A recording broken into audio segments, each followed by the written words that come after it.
He dividido esta pequeña conversación en tres partes. Primero vamos a definir qué es el giallo. Se suele confundir mucho. Hay muchas personas, sobre todo desde Estados Unidos, que paradójicamente es el lugar desde donde se hace más conocido el giallo. Se suele confundir mucho giallo con terror italiano y conciben a películas como Suspiria, Fenómena y muchas películas de terror de Dario Argento como gialli, pero no sé, gialli es el plural de giallo. Pero no lo son. El giallo tiene mucho más que ver con el policial y con algunos elementos más. Entonces, vamos a definirlo para empezar. ¿Qué es? Pues bueno, estas son un poco las características del género. Primero hay un asesino misterioso, un enigma que resolver. Acá viene el antecedente principal del giallo, que es el poliziotesco, o sea, el cine policial italiano.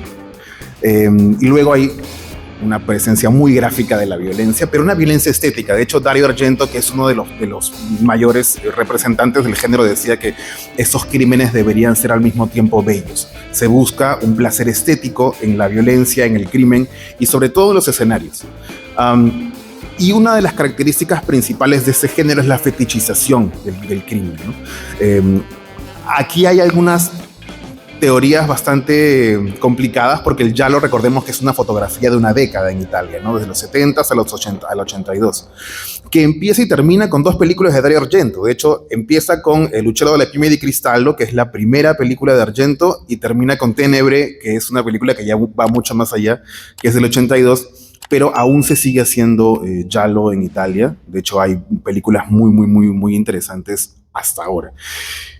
Voy a centrarme solamente en el giallo como fenómeno, como corriente cinematográfica, porque el giallo es el policial y la novela es mucho más amplio. Se hace giallo para niños, hay giallo con diferentes tipos de personajes, pero bueno, yo solamente voy a hablar acerca de la vertiente cinematográfica del giallo. Y bueno, el estilo visual y la banda sonora, Keith Emerson, Goblin, son muchas bandas que venían del rock progresivo. Fenómena tiene soundtracks de Iron Maiden y tal, o sea, hay muchos géneros que están involucrados en esta corriente. Entonces, para no entrar más en definiciones, para entender el giallo hay que entender lo que ocurre antes de esta corriente, que es el poliziotesco. Cuando analizamos el género siempre vamos a toparnos con por qué se llama giallo, que eso es muy fácil encontrarlo por todos lados, pero de hecho en resumen es que se llama giallo porque la editorial Mondadori en Italia tenía una colección de novelas con portada amarilla que eran i gialli Mondadori. No solamente hubieron gialli, habían varias colecciones. Estaban la colección verde, dedicada a literatura italiana. Estaba la colección azul, dedicada a a historia novelada.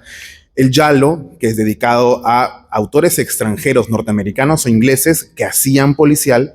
Y estaba la columna negra, que hablaba de novelas un poco más oscuras, o tristes, densas. De hecho, George Simenon publicaba en esta colección negra, ¿no? En Mondadori. Mondadori un poco se adueña el fenómeno del giallo de manera comercial y ahora todo el mundo habla de Mondadori como los originarios del giallo. No es tan cierto, porque si bien es cierto, Mondadori empezó con esta idea de la colección de gialli Mondadori, hubo muchas otras editoriales que se colgaron de esto para empezar a publicar sus autores bajo el mismo color. Entonces se empezó a relacionar giallo con policial, giallo con crimen. Y hoy en día en muchas librerías en Italia es muy fácil reconocer las novelas del género porque todas tienen lomo amarillo. Básicamente basta entrar a cualquier Feltrinelli o cualquier librería en Italia y decir, ok, la sección, no hay que entonces falta preguntar dónde están. Todos o la mayoría son amarillos, salvo algunas editoriales como Celerio, que aún utilizan otros colores como el azul y tal. Pero hay una cuestión de diseño de portada muy interesante. Entonces, una de las primeras películas donde te habla de Roma, la Roma criminal, que también es un tema que despierta mucho interés en la sociedad italiana en general, es Un maledetto imbroglio, que en realidad es la adaptación de una novela que se llamaba Cuerpo Asticciato Bruto di Via Merulana, que es una novela escrita en su mayor parte en dialecto romano. Y hablaba acerca de esta Roma criminal. Y esta adaptación se hace 2 años después con el nombre de Un maledetto imbroglio. Luego, otros ejemplos pongo este último del asesino porque un poco para entender la importancia, ¿no? Mastroianni es uno de las estrellas, entonces un poco para entender qué tan importante fue el poliziotesco que se hace hasta hoy. De hecho, la edad dorada es todavía en los 70s. Pero si se dan cuenta, el centro era el investigador todavía en esta parte.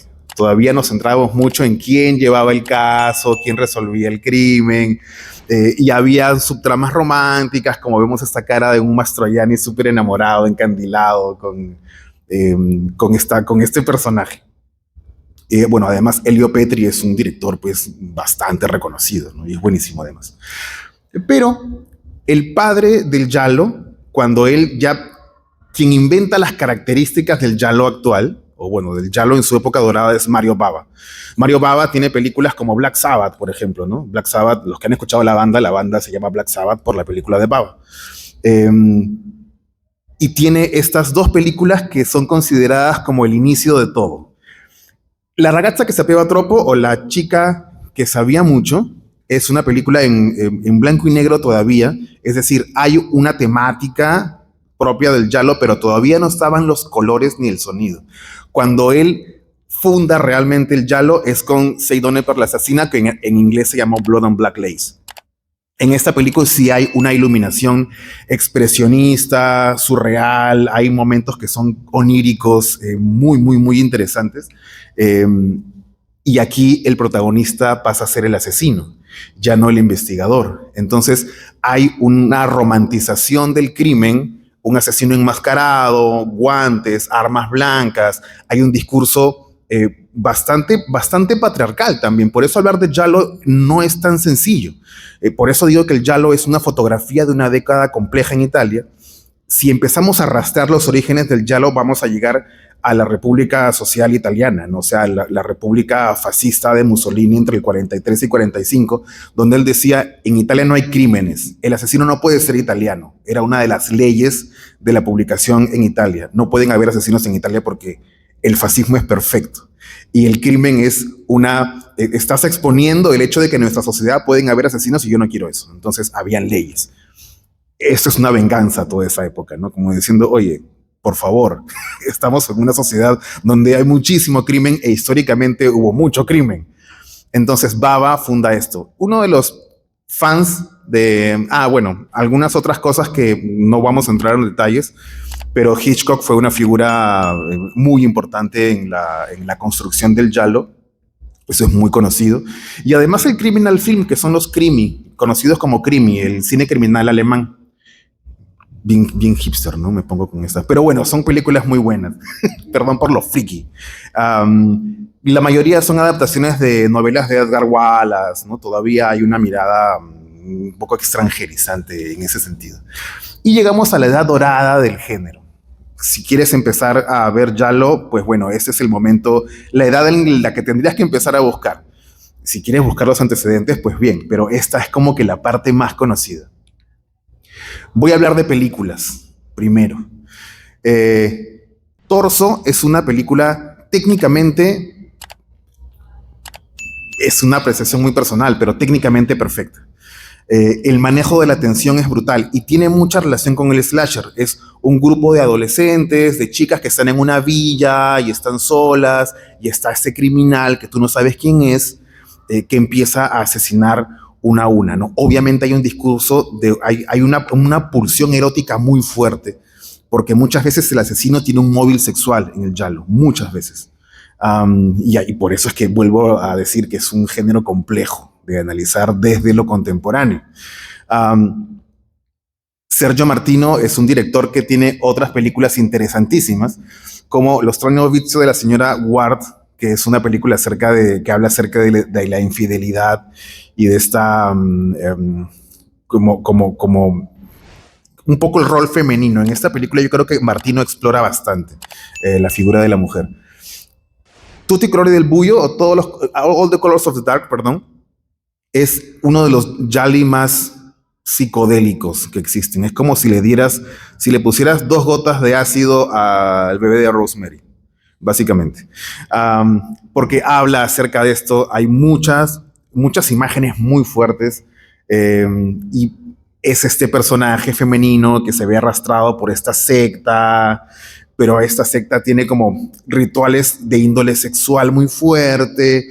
Y bueno, ya estamos en los 70s, entonces ya estamos hablando de LSD, estamos hablando de drogas, de este mundo adolescente, estudiantil, que tiene un consumo de sustancias como experimentando. Eh, y lo mismo con el Tu Bits una stanza chiusa, es solo yo no la llave, ¿no? Que es el título de uno de los títulos más largos de toda la filmografía del Giallo. Tu vicio es un cuarto cerrado y solo yo tengo la llave, sería la traducción en español. Títulos además muy sugerentes, no muy complejos, y que no nos dicen nada acerca de la película. En este caso, bueno, sí. Profondo Rosso es una de las películas emblemáticas del Giallo.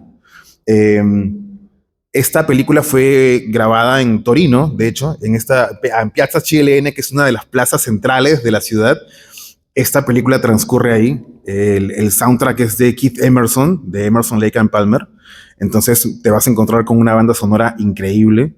Eh, y habla, sí es un whodunit, ¿no? Lo que Hitchcock decía, el género del whodunit, donde tú no sabes quién es el asesino.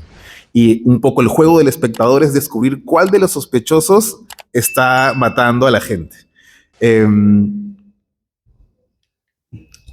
de Argento podríamos hablar días, ni siquiera digo horas. Es un cineasta extremadamente complejo, con una teoría acerca del miedo, acerca del videoclip de terror, pero una de su producción que quizás podría acercarnos a cómo se define el giallo es esta, ¿no? Básicamente la trilogía de los animales. La primera película que él hizo en su vida fue el Luchador de la Piel de Cristal, o El pájaro de las plumas de cristal. La siguiente fue Il gatto a nove code y la siguiente fue Cuatro mosche di velluto grigio. O sea, son sus tres primeras películas que básicamente definen el género. Por eso Argento es el padre del giallo. Se le conoce como, además, el maestro del miedo. Tiene muchos eufemismos para referirse a este director. Luego se mueve hacia otros géneros cuando ya empieza a hacer la trilogía o la serie de las tres madres y hace Inferno, Suspiria. Muchos años después hace Mother of Tears, la madre de las lágrimas. Se aparta de esto y cuando le da la gana regresa al giallo y hace Tenebre y luego se aparta otra vez y hace Fenómena y luego llega otra vez con Il Cartaio. Tiene una película que se llama Giallo. En fin, Argento tiene una filmografía muy compleja y reducirlo a 8 películas sería como ya un ejercicio un poco difícil. Toda la filmografía de de Argento es interesante, salvo Drácula 3D, que es pésimo.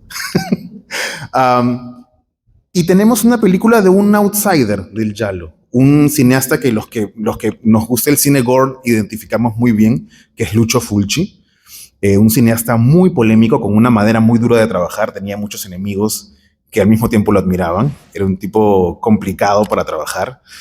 Se hablaba incluso de que maltrataba mucho a los actores infantiles.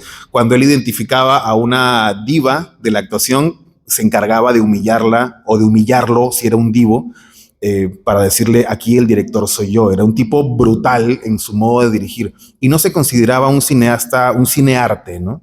O sea, no estamos hablando de aquí de directores que dicen yo soy el artista máximo. Ellos se consideraban artesanos, tanto Argento como Fulci, que de hecho eran un poco enemigos, tenían este rollo del artesano, tenían una visión muy humilde del cine de terror. Le decía, yo soy técnico, yo no puedo, o sea, no me considero un artista, yo me considero un artesano, como un titiritero, como un alfarero. Yo hago cine, tú haces vasos, ¿no? Y eso es lo que hago yo. Y esta película es probablemente una de las películas más baneadas de la historia del cine italiano. Se baneó muchísimo en muchos países. De hecho, entró en la lista de las películas nasty en Inglaterra, que es una serie de películas que en Inglaterra dijeron, por favor no las vean, lo cual es la peor estrategia o la mejor estrategia publicitaria que puedes hacer. Hacer una lista de películas que no deberías ver. Obviamente luego la gente corrió a rescatar todas esas películas que Inglaterra decías, por favor no las veas, como el ministro diciendo que no hagan un marcha. Esta película, en esta película, Fulci pasa el límite varias veces. Hay una escena donde hay un niño que descubre su propia sexualidad delante de una mujer desnuda que lo interpela. La gente dijo que Fulci había ido demasiado lejos. Lo cierto es que fue un juego de edición. Florinda Volcan estaba desnuda y el niño estaba en otro lugar, pero al momento de montar la escena se entendía que estaba en el mismo lugar y la gente dijo, estás mostrando una mujer desnuda a un niño de 8 años y estás mostrando una excitación. No fue así. Fue un truco de Fulci, el gran artesano del terror. Hay unas escenas realmente fuertes en esta película. No es para estómagos débiles, pero si quieres entender la historia del giallo, pues esta es. Otras películas de Fulci en giallo, pues bueno, una lagartija con piel de mujer, una luchártola con la piel de dona, que también es una película bastante lisérgica, psicodélica. Sette notti in nero, y una de las más bonitas, una de las que más me gustan, es El descuartizador de Nueva York, Los cuartadores de New York. Aquí hay mucho erotismo, muchísimo erotismo, y hay un lenguaje cinematográfico de un director que ya ha alcanzado su madurez, no tiene miedo a mostrar. Fulci era un director que no volteaba la mirada ante el crimen, ¿no? Ni tampoco quizás ante el sexo sí, pero ante el crimen no. Él no tenía ningún reparo en mostrar el asesinato, los detalles. Y bueno, solamente para terminar con otros ejemplos de películas de los que no voy a ahondar, pero sí son bastante interesantes. Antonio Vido, que tiene estas dos películas. La segunda me parece bastante interesante, que también se conoció como Giallo a Venecia.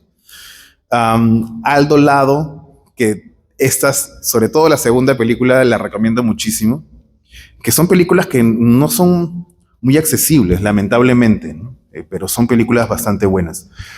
Lenzi, que es uno de los grandes descubrimientos contemporáneos del giallo. Hay mucha gente que ha descubierto a Lenzi recién ahora. Y una de las obras maestras, probablemente la única de Pupi Avati en este género, es La casa de las ventanas que ríen, que es atroz, atroz. Es una película de cocción muy lenta, pero que llega a un clímax verdaderamente muy, muy fuerte y muy perturbador. Tuve que verla en dos partes porque era mucho, era mucho. Bueno, no se notaba mucho, pero a algunos otros directores por si quieren seguir investigando. Y esto es el 20% de lo que hay. El giallo es un universo muy grande, se sigue haciendo giallo, se sigue escribiendo giallo.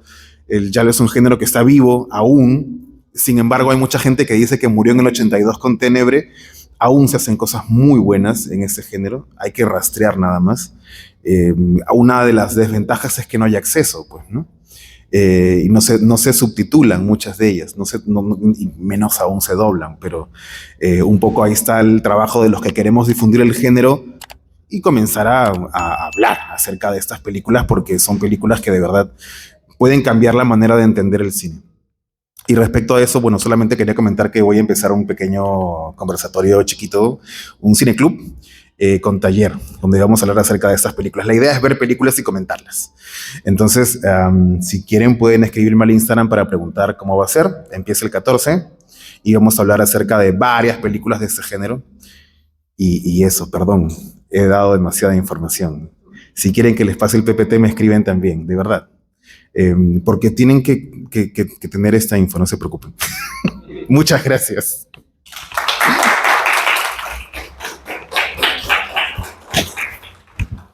Gracias, César. Bueno, se me ocurren algunas preguntas, porque de hecho giallo es un género que creo que muchos de los cinéfilos de ahora, sobre todo los que consumen cine italiano, es algo que nos encanta mucho, ¿no? Y sobre todo los que seguimos el cine de Argento, entre otros, y también lo de Bava.